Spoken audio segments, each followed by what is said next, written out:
पिछली बार हमने सुखी परिवार के टिप्स पर चर्चा की थी, जिसमें परिवार में साथ में कैसे रहा जाए इस विषय में कुछ टिप्स जाने थे। परिवार का ही एक महत्वपूर्ण अंग होता है परिवार के बालक।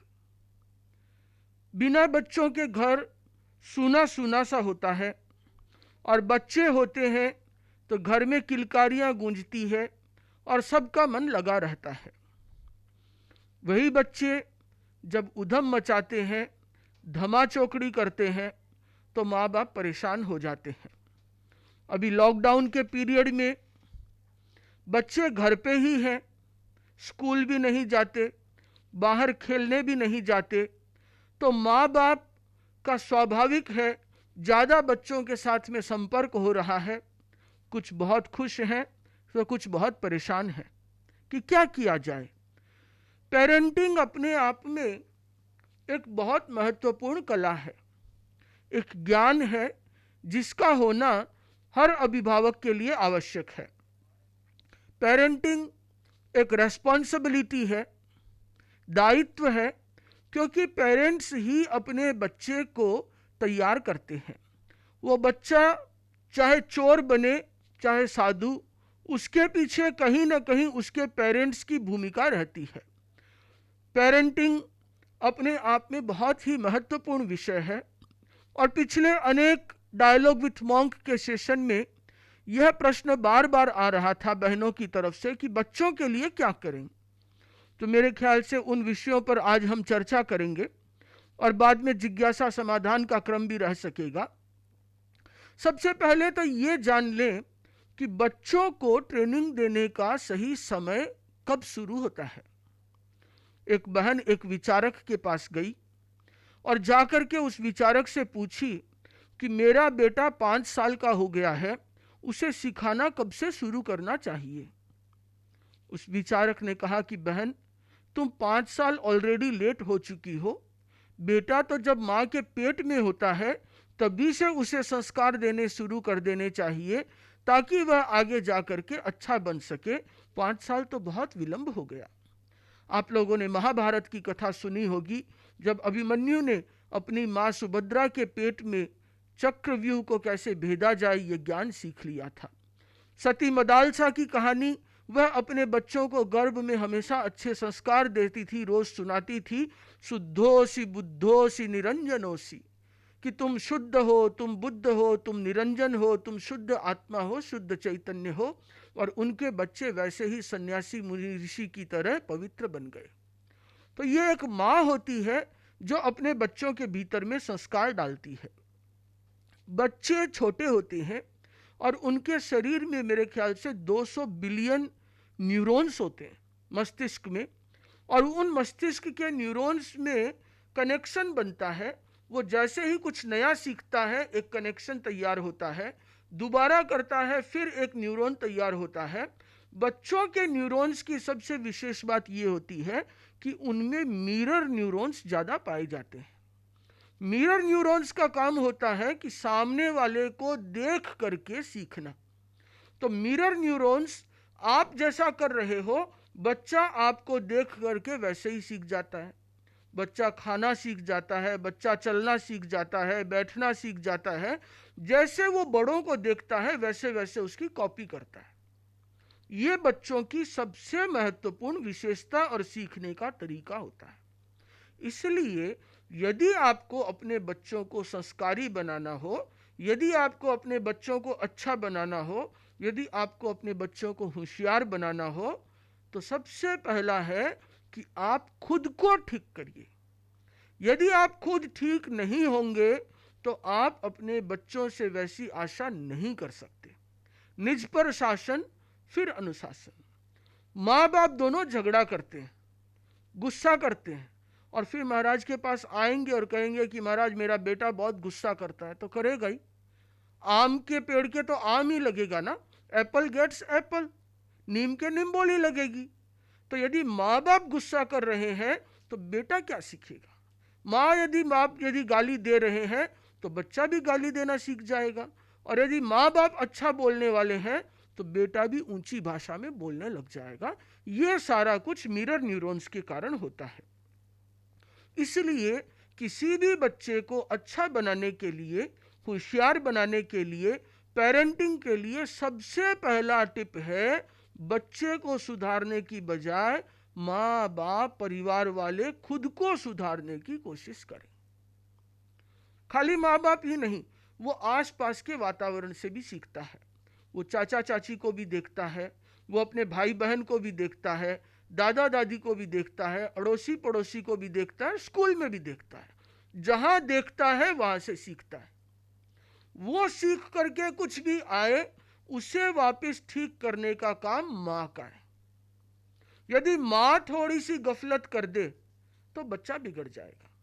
माँ अपने आप में एक स्कूल होती है। पूरी स्कूल जितनी चीज सिखा सकती है, उससे ज्यादा एक माँ अपने बच्चे को सिखाती है। एक बार की बात है, एक छोटा सा बच्चा था, स्कूल गया, जाकर के वहां से अपने सहपाठी की पेंसिल उठा करके लेके आ गया। स्कूल से पेंसिल ला करके माँ को दिखाया, बोला माँ मैं ये पेंसिल लेके आया हूँ। बोला कहाँ से लाया? बोला मेरे पास वाला जो क्लासमेट था उसकी बैग में से निकाल लिया। माँ ने उसकी पीठ थपथपाई, हंसी और बोला कि अच्छा कोई बात नहीं। 2-4 दिन बाद में वो शॉर्पनर लेके आ गया, इरेजर लेके आ गया। फिर धीरे धीरे चोरी की आदत पड़ गई और एक दिन वो शहर का नामी चोर बन गया। शहर के नामी चोर बनने के बाद में वो रात को सेंध लगाता और हीरे जवाहरात चूटने लगा। फिर राजा के सिपाहियों ने उसे पकड़ा और फांसी पे चढ़ाने लगे। तो उससे पहले पूछा कि बोलो तुम्हारी अंतिम इच्छा क्या है? बोला मैं मेरी माँ से मिलना चाहता हूँ। माँ को बुलाया तो उसने माँ का नाक खा लिया। कहा ये क्या किया? बोला कि यदि माँ मेरे को पहले दिन पेंसिल वाले टाइम में एक थप्पड़ मार देती या मेरे को समझा देती कि बेटा चोरी करना पाप है, तो मैं आज इस स्थिति पे नहीं पहुंचता। ये मेरी माँ ने मुझे प्रोत्साहन दिया था चोरी का, उस समय में मुझे नहीं डांटा, मुझे नहीं रोका, इसलिए आज मेरी ये हालत हो रही है। तो मेरी दुर्दशा की जिम्मेदार माँ है। एक माँ ही होती है जो अपने बच्चे को सही रास्ते पे ला सकती है। एक राजा ने युद्ध किया और युद्ध जीता और आकर के अपने माँ से कहा कि मैं वो देश जीत के आया हूँ। माँ ने कह दिया मुझे ऐसे राजा का बेटा माँ कहलाना पसंद नहीं है जिसके कारण हजारों हजारों माँओं की कोख उजड़ जाए। उस राजा का वहीं पे मन पिघल गया, उसने वो देश भी छोड़ दिया और उसके बाद से युद्ध करना बंद कर दिया। तो एक माँ ऐसी होती है जो बच्चे को चाहे चोर बना दे, चाहे वो राजा बना दे। तो माँ का दायित्व बन जाता है कि वो बच्चों को संस्कार दे, अच्छी तरीके से समझाए। पर हम देखते हैं कि आजकल होता क्या है कि एक बच्चा कोई जिद करता है, या बच्चा गुस्सा करता है, या बच्चा कहना नहीं मानता। अब उसे माँ बाप दिन भर क्या करते हैं? तुम जिद्दी हो, या दूसरा कोई आएगा बोलेगा वो जिद बहुत करे, ये बहुत जिद्दी है, ये पढ़ने में मन नहीं लगता, इसका ध्यान पढ़ने में नहीं है। इस तरीके से वह अपने विचार के द्वारा नेगेटिव फीडिंग, रोज के रोज उसको नकारात्मक विचारों से इतना भर देते हैं कि वो बच्चा अपने आप को जिद्दी, गुस्सेल, लड़ाकू या पढ़ने में आलसी, कामचोर, वो सब मानने लग जाता है। इसके पीछे दोष किसका? बोलने वालों का। यदि हम बच्चे को नेगेटिव फीडिंग नहीं करते तो शायद ये स्थिति नहीं होती। बच्चों को आप करेक्शन की बजाय बच्चों के साथ कनेक्शन पैदा करें। बच्चों के साथ यदि आप कनेक्ट हो गए, उसके बाद आप बच्चों को समझाओगे, उसको बताओगे कि जिद क्यों नहीं करना चाहिए, गुस्सा करने की क्या बुराई है, तो वो उस चीज को समझ जाएगा।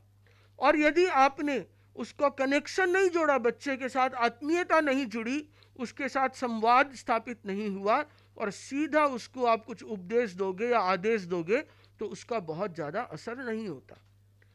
आदेश उपदेश का असर तब होता है जब आपका उसके साथ में कनेक्शन हो। आज के माँ बाप तो खुद इतने बिजी हैं कि उनके पास में समय नहीं है। बाप सुबह ऑफिस फैक्ट्री जाता है, रात को 8 बजे 9 बजे तक पहुंचता है, फिर कभी बिजनेस मीटिंग, कभी पार्टी सार्टी, 10 बजे 12 बजे घर पहुंचता है और बच्चे को सो जाना होता है, क्योंकि सुबह उसको स्कूल जाना जल्दी उठ करके। और जब बाप अपने बेटे को टाइम नहीं दे पाता तो उसके भीतर में गिल्ट कॉन्शियस होता है कि मैं मेरे बच्चे के लिए कुछ नहीं कर पा रहा हूं, और वो उसकी कमी पूरी करता है बच्चे की इच्छा पूरी करके। उसको आईपैड चाहिए, आईपैड मिलेगा, आईफोन चाहिए, आईफोन मिलेगा, प्ले स्टेशन चाहिए, प्ले स्टेशन मिलेगा। अरे भाई, क्या प्ले स्टेशन आईपैड एक बाप की जरूरत को पूरी कर सकता है? नहीं। बाप की जरूरत को तो बाप ही पूरी कर सकता है। पिता का काम एक आईपैड से हो जाता तो शायद आपके साथ शादी नहीं होकर के आईपैड के साथ शादी होती। पर जहां पिता का रोल है, उस पिता के रोल को निभाना, उसको समय देना बहुत जरूरी है। एक कहानी सुनाना चाहूंगा। एक पति पत्नी दोनों बैठे थे। पति बिजनेसमैन था और पत्नी क्लास में टीचर थी। वह शाम के समय में कॉपियां जांच रही थी। जांचते जांचते रोने लग गई। पति ने पूछा कि क्या हुआ? पत्नी ने कहा कि बच्चों के आर्टिकल आए हुए हैं, ऐसे राइटिंग का था। तो एक बच्चे ने लिखा है कि काश मैं मोबाइल होता। मेरे माँ बाप के पास मोबाइल के लिए तो 2-2 घंटा 3-3 घंटे का समय है। वो घर में आने के बाद में WhatsApp, Facebook, social media, Instagram पे बिजी रहते हैं या बात करते रहते हैं। यदि मैं मोबाइल होता तो मैं भी अपने बाप के साथ में आधी घंटा 1 घंटे का समय गुजार सकता। काश मैं मोबाइल होता तो माँ मुझे हमेशा अपने पास में रखती, मेरा ध्यान रखती, सहलाती। तो ये सुन करके उस पिता के मन में भी आया और कहा कि ये बच्चा कौन है, इसके माँ बाप को तुम जरूर बताना कि वो अपना थोड़ा समय बच्चों पे लगाए। तो उस माँ ने कहा कि ये बच्चा और कोई नहीं, अपना ही बेटा है, जो मेरी ही क्लास में स्कूल में पढ़ रहा है, उसने ही आर्टिकल लिखा है। तो जहाँ ये स्थिति हो कि माँ बाप के लिए बच्चों के लिए समय नहीं हो, तो फिर बच्चों को संस्कारी कौन बनाएगा? सबसे ज़्यादा जरूरी है बच्चों को समय देना। यदि आप उनके साथ में समय बिताएंगे तो बहुत सी चीज़ें वे आपके साथ साथ में सीख जाएंगे। बच्चों को सिखाने के लिए या उनसे कोई काम कराने के लिए 2 तरीके की चीज़ आती है। एक होता है रिवार्ड, दूसरा होता है पनिशमेंट, जिसे दूसरी भाषा में मैनेजमेंट में कैरेट एंड स्टिक इफेक्ट भी कहते हैं। तो यदि हम बच्चों को मारें, पीटें या उन्हें बहुत ज़्यादा डांटें, गुस्सा करें, पनिशमेंट दें, तो कभी कभी नहीं, अधिकांशतया उन बच्चों के बिगड़ने की संभावना ज़्यादा होती है और उसके बाद पे उन पे असर खत्म हो जाता है। चाहे आप कुछ भी कहो, कुछ भी करो, उन बच्चों के ऊपर उसका असर नहीं होता, जिसके बाद माँ बाप कहने लग जाते हैं कि वो तो एकदम डेटो है, इसको तो कोई असर ही नहीं होता, चाहे कितना ही कुछ कह दो। और ऐसा कह कह करके उसकी बात का उसके ऊपर में और असर जमा देते हैं कि इसको तो कितना ही समझा दो, इसके कुछ समझ में नहीं आता। वो बच्चा भी उस चीज को सुनकर के इस बात को पकड़ लेता है कि मुझे चाहे कोई कितना ही समझाए, मुझे कुछ भी समझ में नहीं आएगा, क्योंकि यही तो आपने कहा है। उसी चीज को बच्चे ने फॉलो कर लिया। अब होता क्या है कि ऑलरेडी उस बच्चे में एक तकलीफ थी, जिद की, गुस्से की या कहना नहीं मानने की, और उसी चीज को आपने बार बार दोहरा करके इतना पक्का कर दिया कि अब वो बच्चा वैसा ही एकदम मजबूती के साथ हो गया। तो इस स्थिति में अब बच्चे के सामने वो समस्या और बढ़ जाती है। इसलिए कभी भी बच्चे की हैबिट को न कोसें, उसे कभी ये न सुनाए कि तुम्हारी आदत खराब है, तुम हमेशा ऐसा ही करते हो। ऐसा नहीं कह करके जिस समय वो गलती करे उस समय की बात करो। ये मत कहो कि तुम हमेशा ऐसे करते हो, तुम हमेशा कहना नहीं मानते, तुम हमेशा झगड़ा करते हो। हमेशा नहीं, जिस समय झगड़ा किया वो कहो कि तुमने अभी ये जो झगड़ा किया है, क्या ये अच्छी बात है? तो बच्चा अपने आप चीज को समझ जाएगा। उसे शांति से, प्रेम से समझाएं, उसके हैबिट को न कोसें। यदि आपने हैबिट के ऊपर चले गए तो धीरे धीरे उसकी उस हैबिट बनने के लिए आप ही जिम्मेदार होंगे।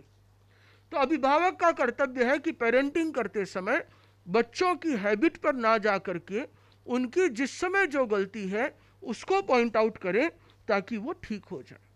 और गलती को पॉइंट आउट करने का भी तरीका होता है। एक तो मैंने किसी को कहा कि तुम ये गलत कर रहे हो, दूसरा उसी को कहने के लिए सैंडविच टेक्निक का प्रयोग करना चाहिए। आप पूछेंगे कि ये सैंडविच टेक्निक क्या होती है? तो सैंडविच तो आप लोगों के घर में बनती होगी, जिसमें दो ब्रेड के बीच में चाहे मसाला, चाहे आम या कोई फ्रूट या सैलेड कुछ भी डाल करके सैंडविच बनाया जाता है, जिसके दोनों ओर ब्रेड होता है। इसी तरीके से किसी की भी यदि गलती पॉइंट आउट करनी हो तो आप उसको दो प्रेज के बीच में डाल दें, दो अच्छाइयों के बीच में उस एक कमी को डाल दें। जैसे एग्जाम्पल के लिए मान लीजिए कि आपके बच्चे ने आपका कहना नहीं माना, तो आप इसको इस तरीके से कहें कि मेरा बेटा हमेशा मेरा कहना मानता है और बहुत अच्छा है, आज शायद वो इस कारण से उसने कहना नहीं माना होगा, बट मुझे लगता है कि भविष्य में वो उसका ध्यान रखेगा क्योंकि ये विनीत है। तो आपने दो अच्छाई के बीच में उसकी गलती को पॉइंट आउट कर दिया। मुनिश्री राकेश कुमार जी स्वामी को जब किसी को कोई गलती निकालनी होती तो पहले वो उसकी तारीफ करते, उसके बाद उस जैसे किसी एक संत ने भाषण दिया, उसमें कुछ अशुद्धियां थी, तो उसे बोलेंगे कि ये बहुत अच्छा भाषण दियो, इन्होंने भाषण दिया बहुत साहस के साथ और बहुत अच्छी तैयारी के साथ दिया, अच्छा विकास किया है तुमने, थोड़ी सी ये ग्रामर की मिस्टेक और ठीक कर लो तो और अच्छा हो जाएगा, वैसे तुमने काफ़ी अच्छा बोला। तो दो तरफ तो अच्छा बोला डाल दिया और बीच में उनकी गलती पॉइंट आउट कर दी, क्योंकि गलती निकालने का हमारा उद्देश्य उस बच्चे को डीमोरलाइज करना नहीं है। गलती बताने का हमारा उद्देश्य है उस बच्चे में सुधार करना। तो उसकी दो अच्छाई के बीच में आप उसकी गलती को धीरे से पुटअप कर दो, तो वो बच्चा भी खुश होगा और आपकी बात को बहुत आसानी से मानेगा। बच्चों के साथ कभी भी कंपैरिजन न करें, ये एक माँ बाप की बहुत बड़ी गलती होती है, मेरा ऐसा मानना है। या तो दो भाई होंगे या कोई पड़ोसी के साथ या किसी मासी के बेटे के साथ, बुआ के बेटे के साथ, मामा के किसी के भी साथ में कंपैरिजन करेंगे, वो तो बहुत शानो है और बदमाश है, ये तो पढ़ाई में बहुत होशियार है, इसके नंबर अच्छे नहीं आते, इसका मन नहीं लगता, ये खाली समय बेकार करता है, ये तो बहुत अच्छा है, ये जिद्दी है, वो तो बहुत आगे जा रहा है, ये ऐसे ही रह रहा है। इस तरीके के कंपैरिजन से भाई भाई के बीच में आपस में प्रेम कम होता है। इस तरीके के कंपैरिजन से बच्चा अपने आप में इंफीरियरिटी कॉम्प्लेक्स में चला जाता है। तो कभी भी कंपैरिजन न करें कि बच्चा अपनी जगह अपने जैसा है, हर बच्चा अपने आप में यूनिक होता है। मेरा आपके साथ में क्या कंपैरिजन है, मैं हूं, आप हो। हर बच्चे को प्रोत्साहन करें, बट कंपैरिजन करके उसको डीमोरलाइज न करें। इसी तरीके से बच्चों पे प्रेशर न डालें। माँ बाप का बहुत प्रेशर होता है कि क्वेश्चन पेपर है तो परसेंटेज इतने तो आने ही चाहिए, तुम्हारे पड़ोसी के बेटे के इतने आए हैं तो उससे कम तो आने ही नहीं चाहिए, या इतने से कम आएगा तो तुम्हारी ज़िंदगी खराब हो जाएगी। एक बाप इंजीनियर है तो वो अपने बेटे को इंजीनियर, MBA, CA बनाना चाहता है, वो एक आर्टिस्ट बनना चाहे तो वो अलाउ नहीं करते। तो ऐसी स्थिति में बच्चों के ऊपर में जब प्रेशर पड़ता है तो बहुत से बच्चे तो मेरिट अपने एग्ज़ाम में, जब उनका 10th का, 12th का या इंजीनियरिंग का एग्ज़ाम होता है तो सुसाइड कर लेते हैं, डिप्रेशन में आ जाते हैं। इसका रीज़न होता है माँ बाप का, परिवार वालों का प्रेशर। तो इस प्रेशर से बच्चों को फ्री रखें कि पढ़ना तुम्हारा काम है, रिजल्ट क्या आए नहीं आए वो कोई इंपॉर्टेंट बात नहीं है, आया तो ठीक है, नहीं आया तो और मेहनत करेंगे, दोबारा प्रयास करेंगे। जिस दिशा में वो जाना चाहता है, यदि वो दिशा ठीक है तो उसे उसी दिशा में जाने दिया जाना चाहिए, और यदि वो दिशा सही नहीं है तो उसे गाइड करना चाहिए कि तुम इस दिशा में नहीं जाओ और इस दिशा में जाओ, तो क्यों जाओ और क्यों नहीं जाओ। तो बच्चा उस चीज़ को समझ करके अपने दिल से स्वीकार करता है तो वो उस पर आसानी से चल सकता है। इसी तरीके से बच्चों को डराना नहीं चाहिए या पनिशमेंट दे करके हम इस तरीके से उनको यदि इरिटेट कर दें, जैसे किसी अंधेरे कमरे में जाकर के बंद कर दिया या कोई मार दिया, पीट दिया, इस तरीके की जो चीज़ें होती है वो बच्चों के मानसिक विकास में अवरोध पैदा करती है। आजकल एक सब्जेक्ट चलता है, बहुत अच्छा वर्ड पॉपुलर हुआ है, कॉन्शियस पेरेंटिंग। कॉन्शियस पेरेंटिंग का मतलब होता है कि you can't punish your chilled. आप अपने चाइल्ड को पनिश नहीं कर सकते, आप उसके साथ में कनेक्शन बिठा करके उसे एक दोस्त की तरह बिहेव करोगे और कॉन्शियसली पेरेंटिंग करोगे। आप खुद को भी कॉन्शियसली तैयार करोगे कि आप एक अच्छे पेरेंट्स बन सको। होता उल्टा है हिंदुस्तान में कि बेटे का गुस्सा तो बेटे पे निकलता ही है, पति के ऊपर जो गुस्सा आया हुआ है वो उस पे तो निकाल नहीं सकते, वो भी बेटे पे निकलता है। सास ससुर पे कुछ गुस्सा आया है वो उन पे निकल नहीं सकता तो वो भी बेटे पे निकलता है। तो बेटा बेचारा बेटा नहीं होकर के एक डस्टबिन जैसा हो गया है कि जिस किसी का भी गुस्सा है उठा के उसी पे डाल दो। क्यों भाई? क्यों? वो तो और छोटा बच्चा, कोमल बच्चा है, उसके साथ तो ऐसा बिहेवियर होना ही नहीं चाहिए। तो हम ये ध्यान रखें कि किसी भी बच्चे को डांटते समय में ये कम से कम इंश्योर कर लें कि दूसरे का गुस्सा उस पर न निकले, और उसकी जो गलती है उसको पहली बार में ही यदि हम समझाएं तो वो बच्चा बहुत आसानी से समझ जाता है। बाप के पास में बेटा पहुंचा और पूछा कि पापा, क्या आपके पापा भी आपको मारते थे? बोला हाँ बेटा मारते थे। बोला क्या उनके पापा भी उनको दादाजी को मारते थे? बोला हाँ मारते थे। तो क्या जो लड़दादाजी थे वो परदादाजी को मारते थे? बोला हाँ मारते थे। तो बोला पापा ये खानदानी परंपरा कब बंद होगी? अब बाप होने का मतलब ये नहीं है कि जब मर्जी आए उठा के एक थप्पड़ मार दिया। क्यों भाई? वो भी तो एक इंसान है, वो भी एक जीव है, उसमें भी मन है, तो उसे प्यार से समझाएं। पनिशमेंट करने का तरीका ये नहीं होता है। मुझे याद है जब मैं छोटा था और किसी समय में सीखना नहीं करता तो मेरे जो गार्जियन थे मुनिश्री मदन कुमार जी स्वामी, तो वो दूध छोड़ देते, मेरा दूध बंद नहीं करते, वो दूध नहीं पीते। इसके कारण से मुझे चिंता हो जाती कि कहीं मेरे कारण मेरे गार्जियन को तकलीफ ना हो जाए। तो आपको यदि पनिशमेंट देना है तो सेल्फ पनिशमेंट शुरू करें, ताकि बच्चे को ये महसूस हो कि मेरी माँ को तकलीफ हो रही है। वो तकलीफ कब होगी? कि जब आपका उस बच्चे के साथ में आत्मीयता का संबंध होगा, प्यार का संबंध होगा, तो बच्चा आपकी परवाह करेगा। और यदि प्यार ही नहीं है तो आप दूध की आप खाना छोड़ दो तो भी उसे कोई फर्क नहीं पड़ना। तो बच्चे के साथ में पहले अपना प्यार स्थापित करें, कनेक्शन स्थापित करें, और उसके बाद इस तरीके से उसे ठीक किया जा सकता है। बहुत से लोग होते हैं छोटे बच्चों को हॉस्टल भेज देते हैं। तो मैंने देखा है कि छोटा बच्चा होता है 3 साल 4 साल का, उस समय उसको हॉस्टल में डाल देते हैं, 5 साल के बच्चे को डाल देते हैं। 12th तक उसकी स्कूलिंग कहीं पे ऊटी में, दून में या और कहीं पे मसूरी में होती है। उसके बाद में वो कॉलेज पढ़ने के लिए बॉम्बे, कलकत्ता, बेंगलोर कहीं चला जाता है, और उसके बाद ग्रेजुएशन, पोस्ट ग्रेजुएशन के लिए यूएस, यूके, ऑस्ट्रेलिया भेज देते हैं। उसके बाद क्या होता है? उसके बाद वो बच्चा वहीं का होकर रह जाता है। फिर माँ बाप सोचते हैं कि मेरा बेटा घर पे वापस आ जाए, तो बेटा आएगा कहाँ से? ये स्थिति मैंने ज़्यादा देखी है। जो ज़्यादा संपन्न लोग हैं उन लोगों के साथ ये स्थिति ज़्यादा है कि उनका 100-200 करोड़ का बिजनेस है, 1000 करोड़ का बिजनेस है, पर बेटा आने को तैयार नहीं है। वो कहता है पापा आपको यूएस आना है तो आ जाओ, मैं इंडिया की ज़िंदगी में सेटल नहीं हो सकता, या आप सिंगापुर आ जाओ, ऑस्ट्रेलिया आ जाओ, क्योंकि उस बच्चे का कभी परिवार के साथ जुड़ाव ही नहीं रहा। हॉस्टल में जाके एक माँ बाप का प्यार और संस्कार उसे कभी नहीं मिल सकता।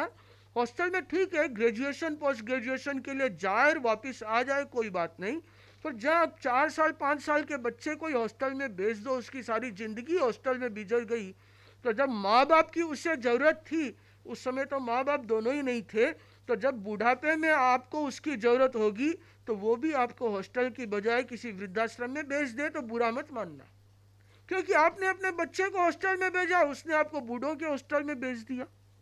तो ये स्थिति तब पैदा होती है जब माँ बाप बच्चों की परवरिश ठीक से नहीं करते, उसे अपने साथ में नहीं रखते। आपके साथ में रहेगा तो माँ बाप की नज़र में रहेगा, कब आता है कब जाता है सारी चीज़ें ध्यान में रहेगी। और यदि माँ बाप आंख बंद करके बैठ जाए, बच्चे हैं हम तो ज़्यादा आजकल कुछ कह नहीं सकते, तो ये गलत है। यदि आप पहले दिन से अपने बच्चों को अच्छे संस्कार दें, ठीक करें, तो बहुत ठीक है। और उसके बाद जब सब कुछ बीत जाए, हाथ से निकल गया, फिर कहें कि अब पछताए होते क्या जब चिड़िया चुग गई खेत, तो कैसे काम चलेगा।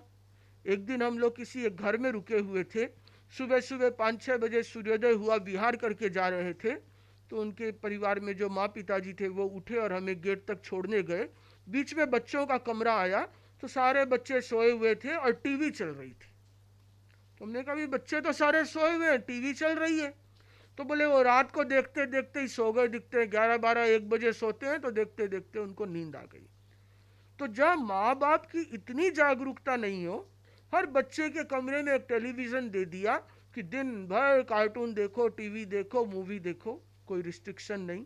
और या उसे पनिशमेंट करना होता है तो उस समय में कह देते हैं कि मूवी नहीं देखना है। और जिस समय में माँ बाप बिजी है, बच्चे को अटेंशन नहीं दे सकते, तो क्या करेंगे, मोबाइल पकड़ा देंगे, बेटा गेम खेल ले।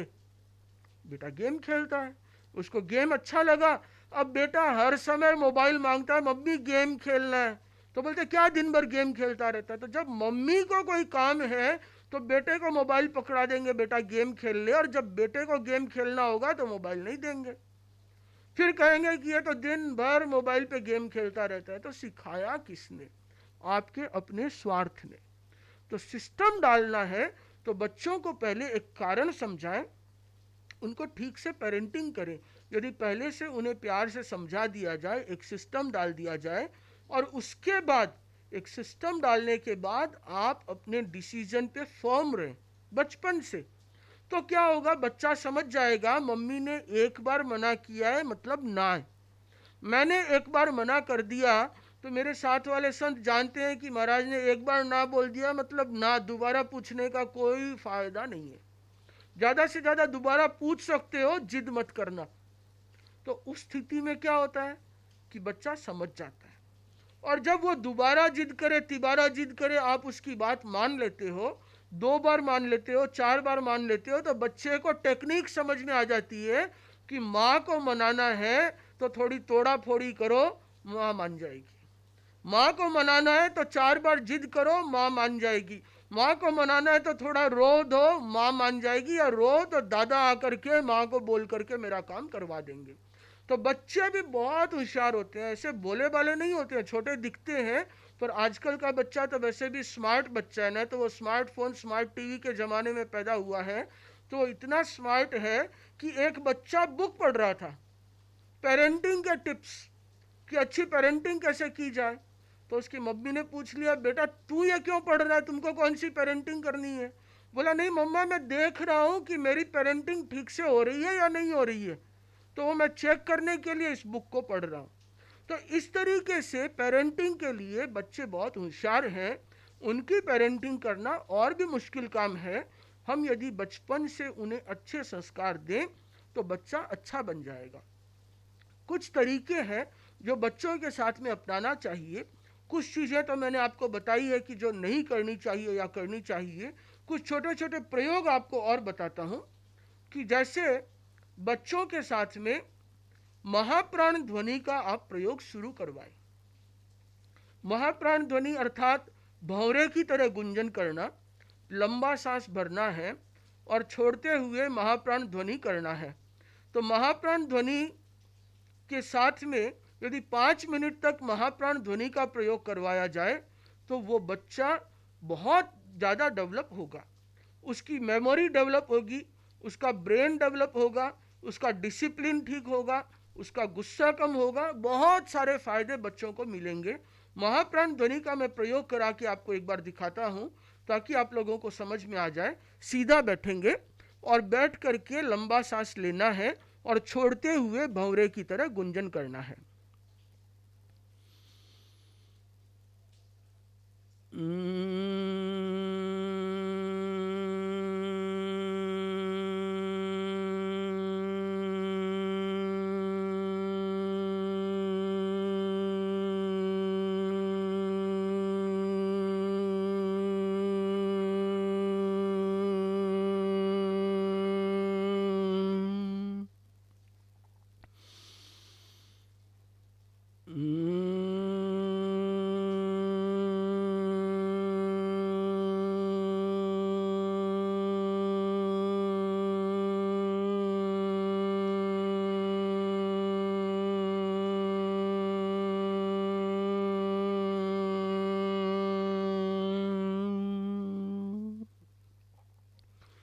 इस तरीके से 5 मिनट तक महाप्राण ध्वनि का प्रयोग यदि बच्चों को करवाएंगे, आप साथ में बैठ कर के कंपटीशन कर सकते हैं, खेल खेल जैसा हो जाए कि कौन लंबा करता है, माँ लंबा करती है या बेटा लंबा करता है। तो माँ तो जानबूझ के हार भी सकती है, बेटा खुश होगा कि मेरे जीत गया।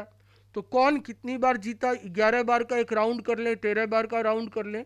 इससे बच्चे की मेमोरी ठीक होगी, बच्चे का डिसिप्लिन ठीक होगा, उसका गुस्सा शांत होगा, बहुत सारे फायदे आपको मिलेंगे। दूसरा एक प्रयोग है शशांक आसन का। शशांक आसन का प्रयोग आचार्य श्री महाप्रज्ञ जी बताया करते थे, तो उससे बच्चों के ऊपर में बहुत अच्छा असर होता है। तो 3 मिनट के आसपास ये शशांक आसन का प्रयोग कर सकते हैं। हाथों को पहले ऊपर करके फिर नीचे झुकते हुए शशांक आसन की ओर ले जाना है। प्रेक्षा ध्यान आसन प्राणायाम के अंदर में आप देख सकते हैं उसकी पूरी विधि के बारे में। तो बच्चे जो शशांक आसन करते हैं, इस शशांक आसन का प्रभाव उनके ऊपर पड़ता है। तो एक तो ब्लड सर्कुलेशन मस्तिष्क की ओर जाता है, उनकी मेमोरी डेवलप होती है, एड्रिनलिन ग्लैंड के ऊपर में असर पड़ता है, तो जिससे उनका काम क्रोध आदि सब कुछ शांत होता है, तो वो ज़्यादा डिसिप्लिन होते हैं, एकाग्र होते हैं। तो ये दोनों प्रयोग आप लोगों को जरूर से बच्चों को करवाना चाहिए। तीसरा है जो आजकल छूट गया, स्टोरी टेलिंग का। पुराने ज़माने में तो दादा दादी नाना नानी कोई भी कहानी सुनाते थे बच्चों को, माँ भी कहानी सुनाती थी। जब जीजाबाई शिवाजी को वीरता की कहानी सुनाती थी तो वो शिवाजी वीर हो गए। इसी तरीके से माँ बाप की कहानियों की जगह आजकल सब कुछ कार्टून नेटवर्क और पोगो ने ले लिया। तो पोगो देख करके तो बोगो ही होगा, वो कहाँ से ठीक हो सकता है। वो कभी पोगो देखेगा तो कभी डोरेमैन, कभी चिंचैन, कभी पॉकमैन, पता नहीं छोटे छोटे बच्चे क्या क्या सीख के आते हैं और वो उसी की नकल करते हैं। इसी की जगह यदि माँ बाप थोड़ा सा समय निकाल करके उसे सत संस्कारों की कहानी सुनाए, तो कहानी कहानी के बीच में आप बच्चे को बहुत सी अच्छी बातें सिखा सकते हैं। एक कहानी के बीच में बात कर सकते हैं, बात करते करते बच्चे को कुछ सिखा सकते हैं। आपको बच्चों में जो कमी लगे उसी के मार्फत आप कहानी सुना करके उस कमी को दूर कर सकते हैं। अभी समनिया जैन कहानियाँ सुना रही है, तो समनी जी के द्वारा जो जैन कहानी सुनाई जाती है वो बच्चों में बहुत रुचि पैदा हो रही है और उस कहानी के माध्यम से वो बच्चे उन चीज़ों को सीख जाते हैं।